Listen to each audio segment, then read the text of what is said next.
State Representative Tony Tinderholt, Republican of Arlington, thank you so much for joining us. We really do appreciate it. The school year is starting now, and all schools are required to do their exterior door checks and also their partial safety audits before classes start. What do you think of that, and does that make you more comfortable, less comfortable? Does it raise questions about whether these schools are ready to keep their students safe this year?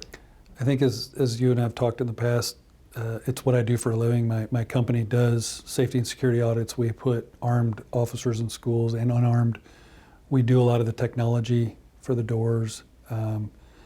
My concern is the safety and security audits themselves. They're required every 3 years, but I don't feel like there's anyone inspecting at the state level. No one comes out and checks to ensure that there's a minimum state standard for it.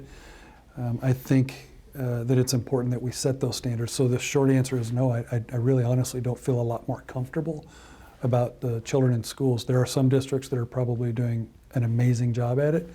Some don't know what the standard is.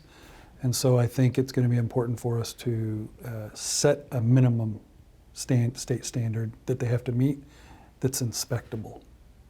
Now, the state legislature back in 2019, after Santa Fe High School had a deadly shooting there, state legislature passed SB 11 and a number of other bills and put a lot of money into school security. And so I guess the question people want to know is why do we see Uvalde happen after we learn lessons from Santa Fe High School? Sadly, I think anytime that you're trying to keep the public safe, there's going to be those instances where someone gets injured or killed, and it's not an excuse for it. It's wrong every time it happens. But it's our job now that it's happened again to go back and look and see, did we do enough? Did we do the right things? And I talk frequently about these safety and security audits and having minimum standards. I think we got some things right a couple of years ago. The legislature voted on it, it passed, the governor signed it. It's a good piece of legislation, but I think we need to go further at this point. I think we need to dig deeper, but I truly believe that it starts with the same minimum standard across the board for every single school district, with inspections that are done, the safety and security audits. That's where they start, and they start with their safety and security councils that they have. They have to be inspected. They have to be inspected on a routine basis and on a random basis to ensure that schools are complying. We ask schools to do a lot. We ask teachers to do a lot. We want the teachers to go to school and be able to educate the children of Texas. And at the same time, we have to give very, very good quality guidance on what's required to keep those children safe. And has the state given enough good quality guidance? I think that we've given guidance in regards to the safety and security audits and the Guardian program, the Marshall program, what types of security are allowed in schools. But I think so the guidance has been good, but I think we need teeth. I think we need to inspect it, and I think we need to do a better job of ensuring that the school districts are all doing it. Like I said, there's a lot of school districts out there that are doing a good job, but we need every district, big and small, rural, all of them have to be equally audited and checked. And right now you just said you don't think that the state has any teeth in those requirements. Right. So if we were auditing on a regular basis these schools, if TEA or another agency was given the authority to go out and do audits and check and ensure that they're meeting minimum standards, and those minimum standards, we need to ensure, when I use the term minimum, I don't mean poor standards. I'm saying minimum high standards, standards of how the doors operate, how intercom systems work, your law enforcement or your security in the schools, your cameras, your doors opening and closing and alarms on the doors, checking social media, all of the things to do with security across the entire board, that there's state mandated minimum standards that are met. And if they don't meet those standards, that some type of action happens with that school district or that specific school, which I'm hoping that we get together as a legislature and we find out what those minimum standards are. And I want them to be high quality minimum standards. And I think then we find out if they don't meet those standards, what happens at that point. once they're inspected. I remember seeing a letter from Governor Abbott after the legislative session in 2019, in which he said that after the schools, go through these audits, the Texas School Safety Center was supposed to, I guess, inform the district they needed to have a public meeting if they didn't, submit a plan or if it wasn't sufficient enough. Do we ever know if that ever happened? I don't, and I'm in schools. So what I do, that's what my company does, and I know that we're doing safety and security audits in the schools we're in. We have high standards in the private, public, and charter schools. We do it with churches, but I can't confirm to you that the School Safety Center is providing that data at all. The School Safety Center did an audit in the fall of 2020, and it found of the 1,022 school districts across Texas, which is a lot. It's 1,000 school districts across the state of Texas. 162 did not have a emergency operations plan, multi-hazard emergency operations plan. 162 didn't have it at all. Only 67 had a sufficient plan. 67 out of 1,022. 793, I guess, were insufficient. Do we know if anything has been updated since then? We don't, and I would say that the data that they provide, think about the amount of time that they had. I think if they dug deeper, that they might find that those numbers could potentially be worse than what you're saying. I'm guessing that they didn't send people out to school districts to check. They probably had their folks call the schools and say, hey, can you send us your plan? But there's no real way of knowing whether that's good or not for that specific district. I'll give you an example. A school that is in a very good neighborhood versus a school that's in a poor neighborhood, is there higher risk or not? You and I don't know that because we don't live there and we don't work in it. So what I'm getting at is the standard needs to be set, but then the districts need to realize what zip codes they're in, what types of people live in the area, how much mental health problems are in that area. Doesn't mean someone's not going to leave that zip code and go to another one and do something poor. But I think those minimum standards are indeed the minimum standard that's high. And then you have to look at very specific local issues and local things. And I think we want school districts to maintain local control. I think that's really important. But at the same time, not having state minimum standards is very detrimental, along with no agency that comes out and conducts the inspections. The School Safety Center is great for what they do. But I don't think that the School Safety Center is the right organization to conduct inspections. I think the inspections need to be done on premise. They need to be talking to teachers and principals and students and parents when they do these inspections. And they need to make sure that our children are safe. People send their children to school and they expect that they're going to be educated. I couldn't imagine sitting in line. I have a 4- and a 6-year-old. I couldn't imagine my wife sitting in line wondering every day whether she drops them off to get educated, if they're going to be safe all day and when they get home.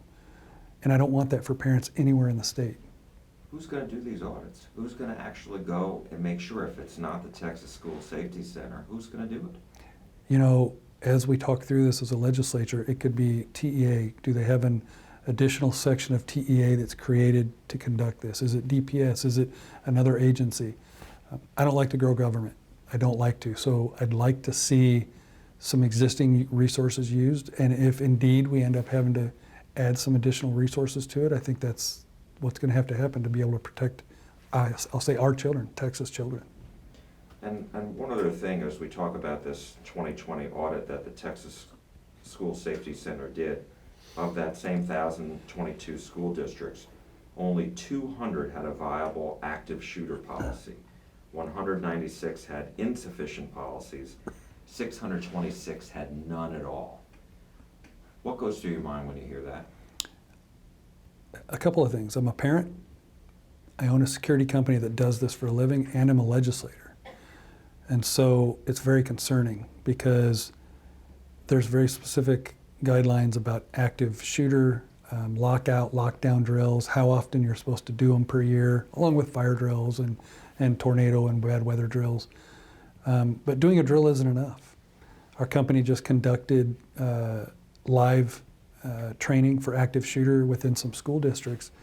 And I think the teachers are surprised at the quality of police officers and security officers across the board, at how quickly they can respond and how well trained they can be. But I am very concerned that you said 200 are successful. Right. That's essentially 20-ish%. We have another 80% out there that don't have or couldn't provide or don't have a quality program. I think the school districts need to work diligently to ensure they're meeting those standards, while we go back as a legislature and we create minimum high quality standards for them to meet. You said before that there's just no teeth in the current standard.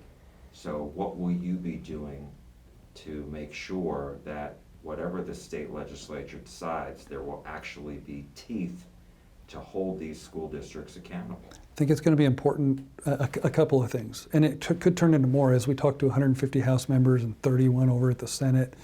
Other people are going to have really good ideas. But I think first and foremost, we need to prioritize the safety of our children in the state of Texas.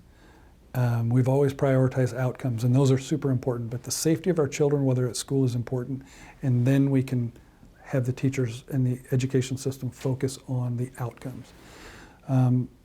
I think that we have to get school districts to realize the priority.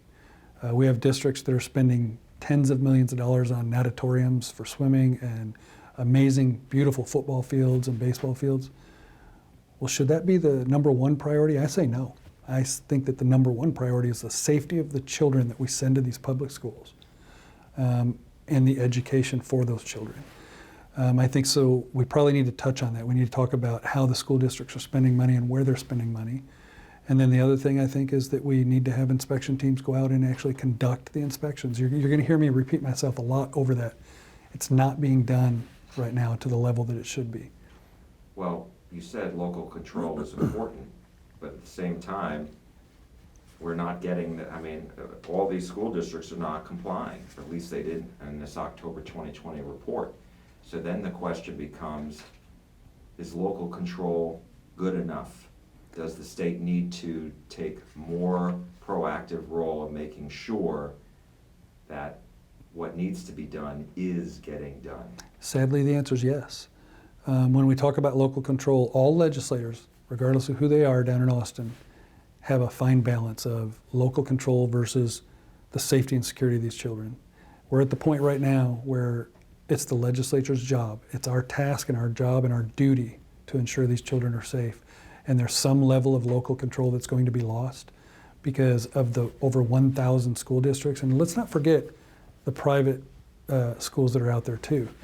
Our children are at these schools, and it's our job at this point, I feel, to legislate minimum high quality standards that are inspectable, and that when they don't meet those standards, obviously we're going to try to teach, coach, and mentor them to meet the standard. But when they're almost purposely not doing them, or they don't make it a priority, there needs to be repercussions for that. And I don't know yet what those repercussions will be. It's going to be the entire legislature is going to have to figure out what that means. But the short answer to what am I going to be doing down in Austin, I'm going to push very hard to ensure that we have inspectable items and that people are held accountable to those standards.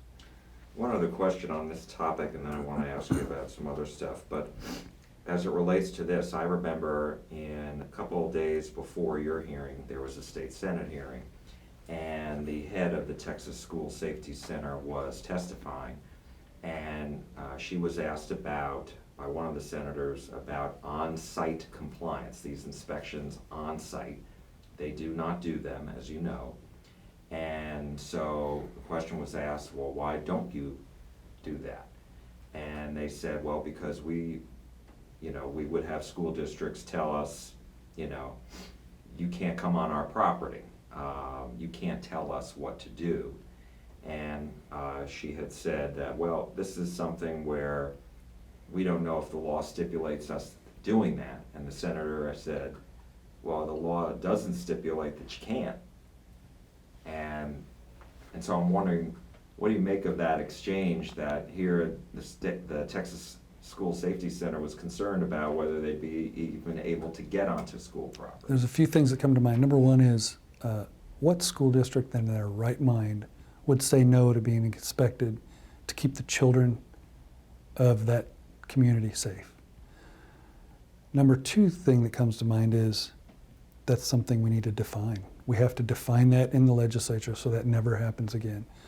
The school safety center, or whoever we determine is the right agency to conduct these inspections, shall have the right to open doors, open book policy, that they have all the data, they have access to all the people on the campus, they have access to keys, and they have access to every tiny corner of that building to ensure that the safety of those children are at the forefront of everybody's mind when they're conducting this inspection. I'm appalled that a school district would tell the school safety center that they can't come on property.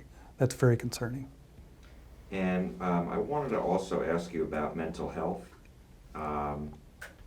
In our research, CBS's research, we have found that only 365 of the school districts across the state are part of TCHAT, which is this telehealth program to help students who need mental health services.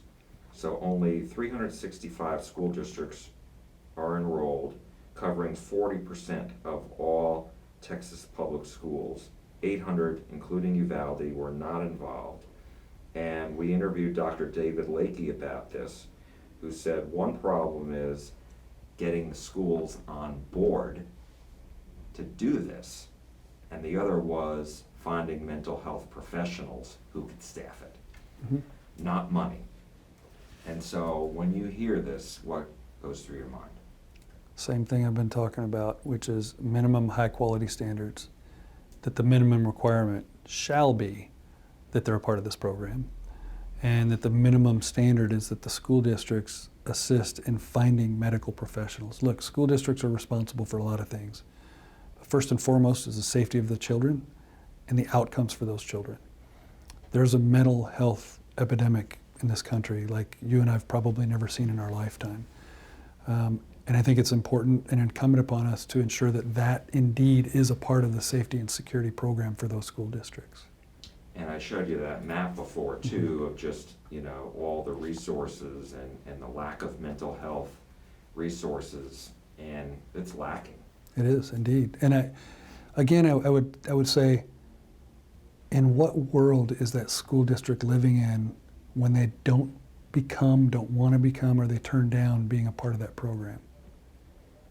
And as far as the just the overall accountability and what we saw out of Uvalde, and obviously the parents there are just so upset because you have, the other question is the police response. I mean, there were 376 law enforcement officers at that school who responded, whether federal, state, local. And unfortunately, we know what the outcome was. And so then the question becomes, why did this happen, and how do you prevent it from happening again? And I think you prevent things by having high quality programs. You and I talked about, before when we talked about how the outside of the building is set up. Do you have a security or police officer vehicle outside the school? There's things you can do to try to prevent. There's things you can set the stage. You can have access controls that are high quality access controls. You can have policies within the school district where nobody goes out a back door. You must go out these other doors. The punishment or repercussions for going out the doors that are not allowed and leaving them open. Those kinds of things will help prevent. But once it happens, we need law enforcement or security response that is quick, decisive, and has a goal of neutralizing whoever is doing harm to the children and the teachers and the parents in the school.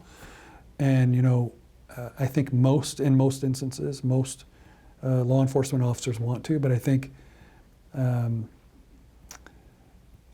sometimes I use the term that cowardice is sometimes contagious, and that poor leadership in a very high stress environment. There are people that show up to the scene of something where the leader is not making the right decisions and they feel like they have to follow that leader.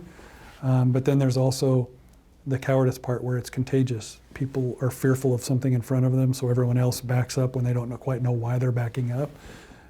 You and I watched that stuff on TV. I'm sure everyone listening to this tonight watched it on TV. I'm a huge proponent and supporter of law enforcement officers. But from what I've seen and from reading the report from the committee and just everything I've seen, very poor response from leadership on the ground, the police chief. We conduct live training exercises for active school shooter. We just did it at one of the schools that we cover down in Houston. They use airsoft guns that hurt.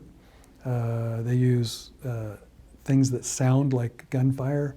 Very stressful environment, and I think that doing those types of things in the school with the teachers there so they can see it and understand it, I think is important. I think it's important because I talked to a lot of law enforcement officers after this happened, and I think most law enforcement are pretty disappointed in what happened in Uvalde. And I can't even imagine the term disappointment cannot even touch how the families feel that were affected and that community. But law enforcement around the state that I've talked to some are disgusted, some are very disappointed in what happened at that school. And they're all required to go through alert training. Alert training is high quality training. You know, one of the other things, you know, I own a security company. I think level 2 is unarmed, level 3 is armed, level 4 is people that wear suits and they do undercover type body protective detail. I think there needs to be a level 5 for security. I think the state needs to have security companies, security companies need to be held to as high of a standard as law enforcement is with school-based law enforcement, with the alert training. These security officers should not be allowed in the school without having a higher standard than the security officer that works in a parking lot. It's a different environment, a different group of people, and I'm going to also be pushing for legislation that requires security officers that are in school districts to have additional training and be higher qualified individuals. I did have one other question that was just on Texas iWatch.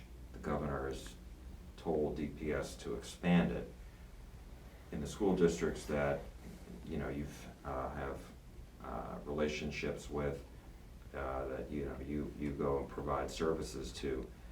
But what are you hearing as far as Texas iWatch? Does it work?